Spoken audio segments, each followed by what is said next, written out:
Is here with me. He's actually my co-host today here on Techopia Live. So, Dean, I know you are part of this whole ecosystem with regards to just people management in general. Mm-hmm. So I'm going to let you kind of kickstart things off here with the first question to our panel, and I'll let you go.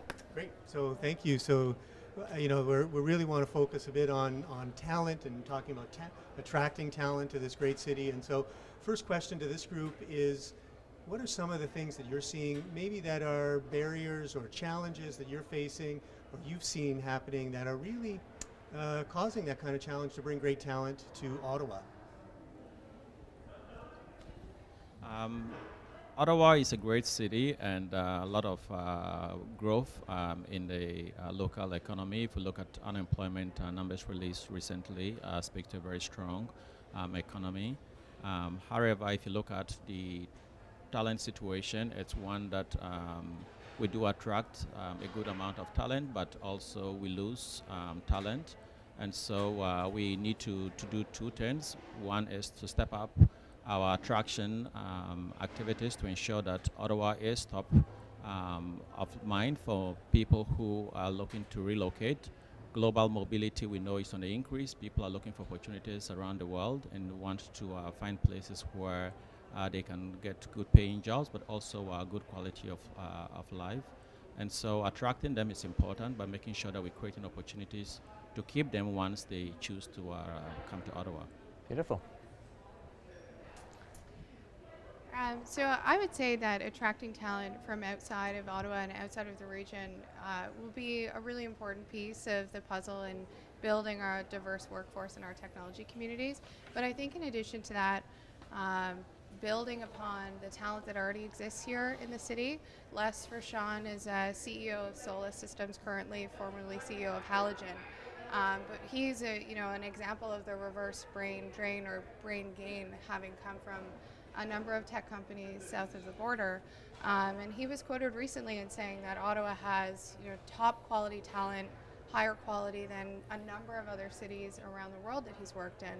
So I think that there are some strategies that we can put in place in order to continue to develop our talent by working with our post-secondary institutions and academia to develop young talent and their connection into industry as they're graduating. But in addition to that, at mid to senior levels in our tech companies, we are as well in Canada North noticing that there's a need to attract more talent or to grow and develop the talent that already exists. So how, again, can we work with academia to develop strategies on continued learning, as well as on bringing research out of our institutions and into industry. So those, I think, would be a few ways as well. Perfect. Yeah, so I think we want to create a hub here, right? Like, this is not just one of the others. Like, I think we want to get back to Silicon Valley North, which it used to be called, and to do that, like, let's not be too naive. Like, we have to attract people to the city, and I think one of the things that's been really, really important to the way we've tried to do that Shopify is sell the problem we're trying to solve, right? Like I know we might want to lead with Ottawa, but I think most of the people we've attracted is because they're really passionate about solving the problems that we have to solve, right? We have to talk about those more widely. Like, we had a challenge at Shopify where people think we're just a website, right? They don't realize that we've got payments platforms, we have an infrastructure that rivals most of the tech companies on the planet, but we didn't talk about it. So I think internally we've been, I guess, throwing maybe some of our Canadian genes on the floor and putting a bit more of a PR angle and saying, let's go tell the world what we're doing, right? So we're organizing committees of some of the World Tech conferences out there. We're telling a story about actually what's happening behind the scenes and getting people attracted with kind of the actual, the work that's being done here, right? The difficulty of it, the scale of it, and then you can lead with Ottawa, right? Hey, by the way, you get the same salary. You can commute to work by bike, right? Awesome quality of living. So I think it's that package that we have to do, but we have to lead with the first one. I think people don't appreciate what's actually here. We're so excited to have Shopify part of this conversation because you really are, the gem of our city and of Canada. You've been very strategic in how you recruit people. I love the way you talk about your messaging and what you're trying to create within the community for the company itself. But maybe you could share with us how in just in relative terms, with regards to the amount of people that's local that currently work with Shopify here in Ottawa, and maybe from outside talent that you bring? I mean, now you're in Toronto as well, of course. Can you explain to us a little bit from that perspective? I think what we try to do is, like, Canada does have a really good base. Mm-hmm. You know, like it was Silicon Valley to the north. We've kind of built a lot of our Ottawa team around that existing talent that was still here, that built world-class systems. And we did the same thing, right? In Montreal, really good payments, really good design. Toronto, really good marketing. Waterloo, the same. And we've built on those foundations. And I think number one for us is actually investing in the people that were already there, right? In terms of their growth, and realizing that if people grow at least as quickly or quicker than the company, then you'll be successful. But the second part is we do have to attract, right? Again, a hub is because there's some spokes leading to it, and people, want to take that path. So I think it's the combination of doing those two things really well that I think matters a lot. And I think we've probably, we've taken a lot of bets on people's potential more in their experience. But because we think the context of them knowing a lot actually helped them grow. So I think it's a combination of doing that. We don't go out and necessarily try to find someone with the exact experience, and we try and balance that with people's potential. But on the flip side, we're attracting around 30% of new hires to Ottawa, right? Wow. Which I think is great for the these are people who are going to build the next companies as well. So probably I think we're taking the whole package approach, right? I like that, and I really love the fact that you're focusing on what the potential of that city already is, or already was, or even just and people the history. forget it too. Even it's when wonderful that you brought we're that up. Scaling our Montreal makes office, complete sense, right? And even in Montreal, we're like, hey, here's what Montreal's really good at. We recognize that, right? And we know there's existing companies doing this. So payments, infrastructure was big, some finance, and design, the arts, right? The Cirque du Soleil is a Quebec thing. So we found that some of our best artists, some of our best designers are in Montreal. So we kind of build around that foundation, and then at least that's something strong to scale on, right? Oh, I love that, and I think it's a wonderful approach. I think more companies should engage in that aspect, because that is something that is really just a foundation of any city, so to speak. That's wonderful. Jamie, I have a question for you a little bit. Canada North is growing tremendously. There's so much just expansion taking place. So talent, I know it's often you hear maybe there's a concern with regards to talent, but you also have this community. How important has it been for you to drive the community aspect around Canada? Because it doesn't seem as far as it used to be. It used to be a different country if you were downtown, but it's just not at the moment. So how have you embraced that?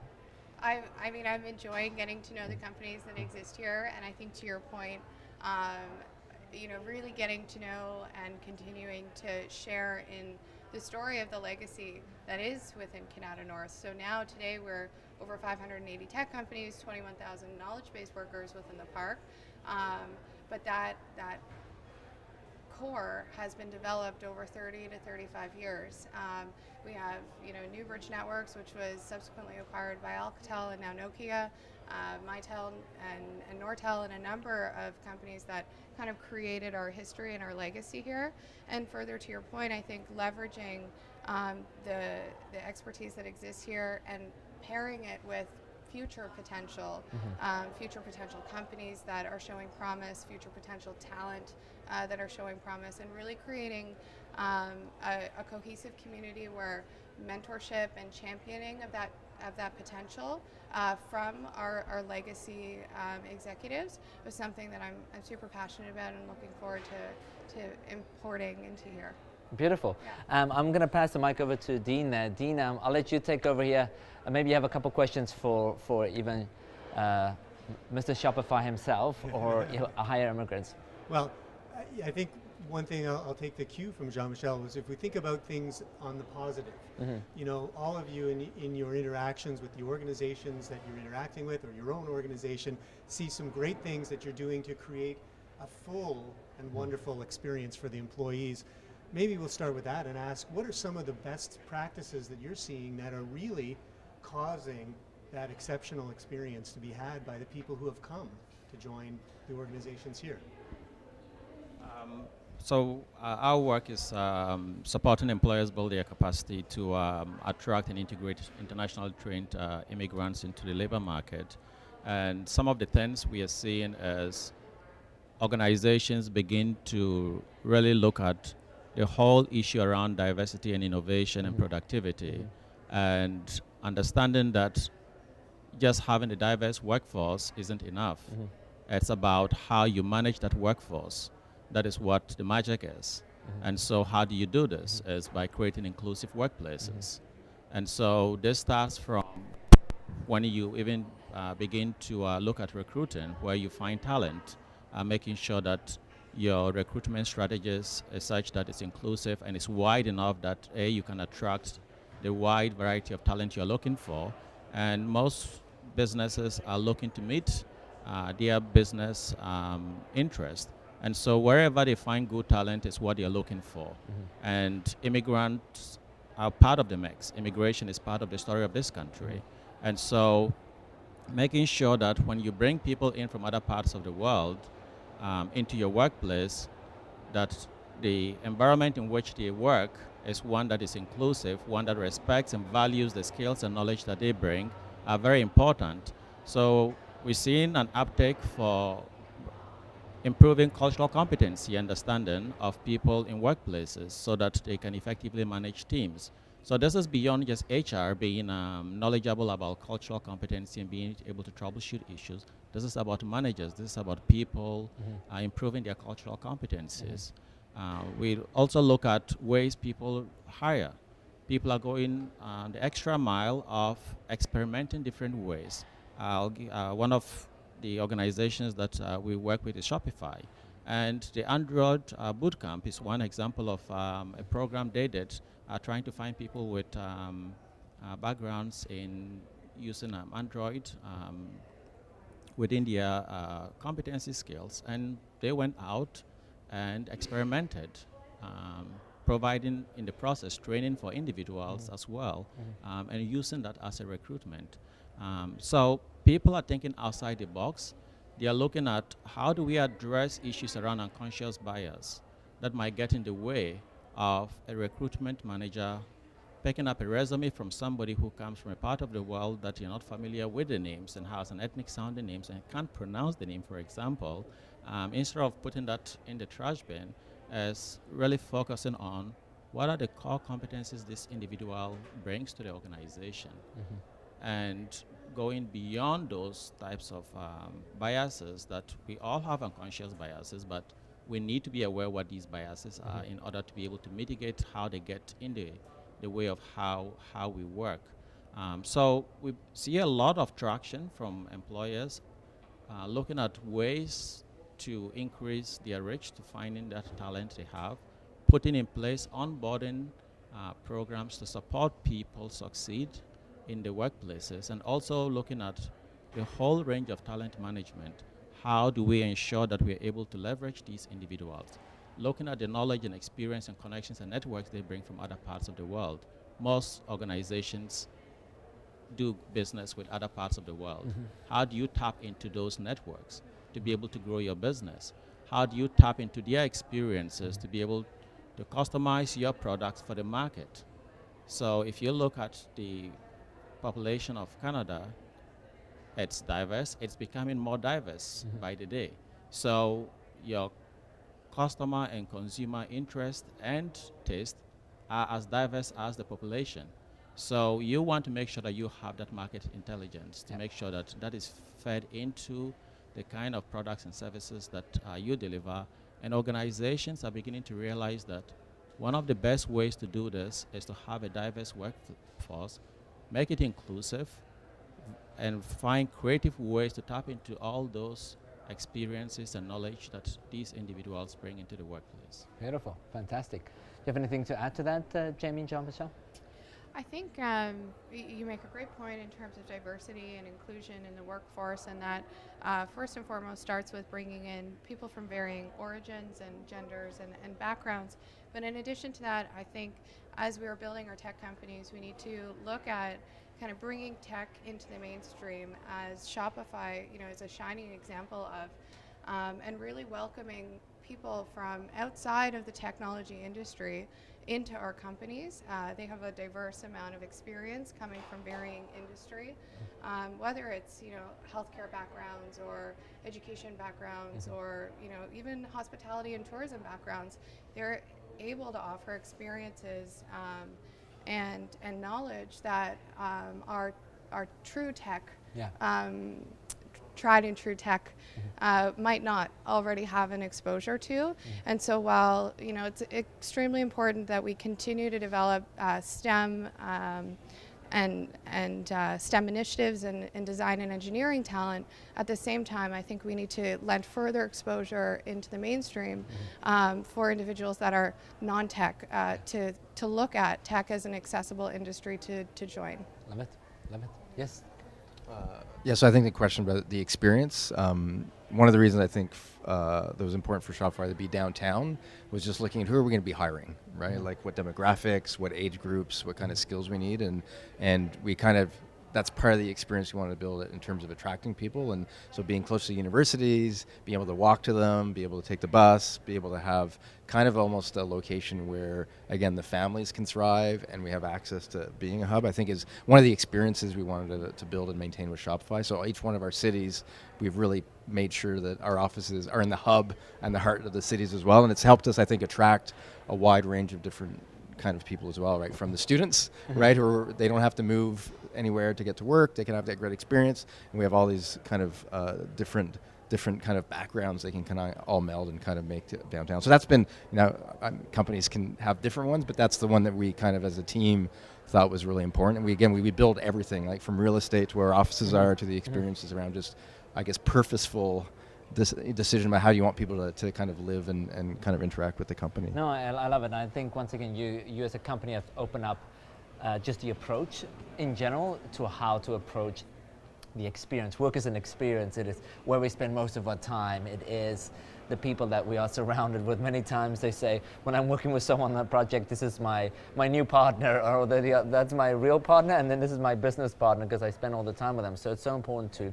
And also, and realize that like 30 years tech was all about, we didn't know if we could make things work, right? So it's like, can we make digital telephony work? Could we make computers work? Can we make, now it's like, how do we make them really great experiences, right? So I think we've gotten our confidence up, that we know how to make things work. We don't know how to make them useful. We don't know how they integrate with ethics. We don't know what we should build, right? So that's where I think if employees see the company paying such close attention to the details of your personal experience in the company, then our hope is that translates into the attention to detail they put to the products they build and the experiences they look for their customers. So it's, in some ways, it's hopefully there's a really good feedback loop, right? Exactly. That it's not just hey, what food you have, but like the strategy and values around that, and they take that same attention to detail to what we actually build as a company. I love that. Now I want to ask you about the dev degree kind of concept that you're working on a little bit. And we are talking here today, if you're wondering, what KRP, of course, and this broadcast is brought to you by Stratford Managers, and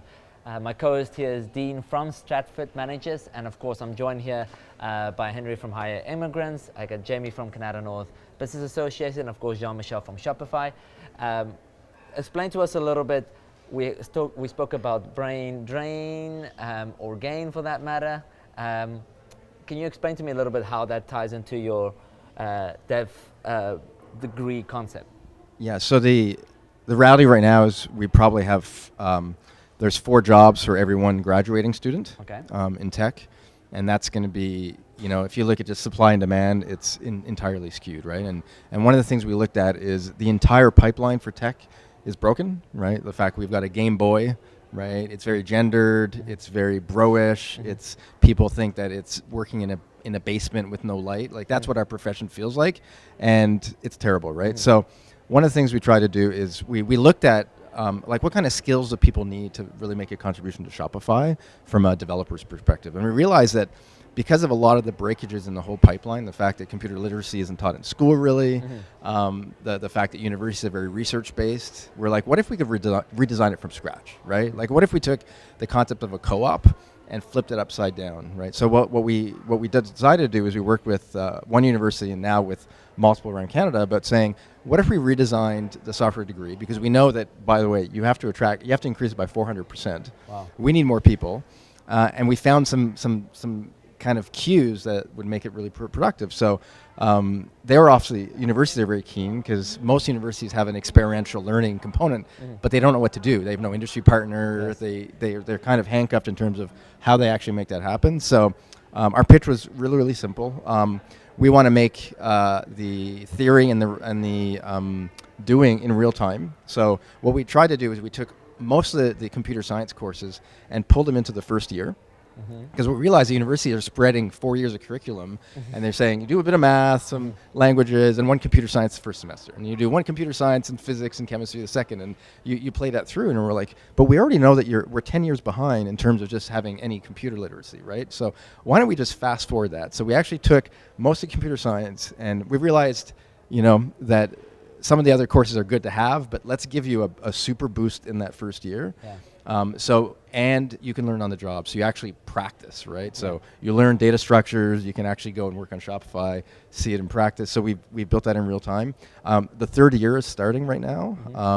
And what we've noticed is our students are about 300% accelerated, right? So a student after about 9 to 12 months in the dev degree can contribute to Shopify as a student who's graduated after 4 years of university, right? So what happens is that feedback loop of actually feeling engaged and confident with your own skills, you get 3 years earlier, right? And that just compounds itself. Our ability, just as an employer, to get that like productivity is really great. And in universities, are looking for partners to kind of experiment with that. So hopefully this is like the start of many other kind of innovations we can do in Canada or around education, because that's going to be a big, something we have to unlock, right, if we want to scale. And it's what we hear from most of the people, the tech companies in Canada, is where do I find talent, right? I've got to hire these high price consultants, right, who don't know my business, they're not really integrated, can you just lend us developers? And I hear that all the time. So that was a small kind of project that we think might have a huge impact on Canada that we're really excited about. So Dev Degree, there's a website called mydevlife.ca where there's a newsletter. We're publishing a lot of articles from the students because we have, our third year's coming up. So we have kind of, we've almost nailed kind of the format, and we're really looking to scale it across Canada now. Love it.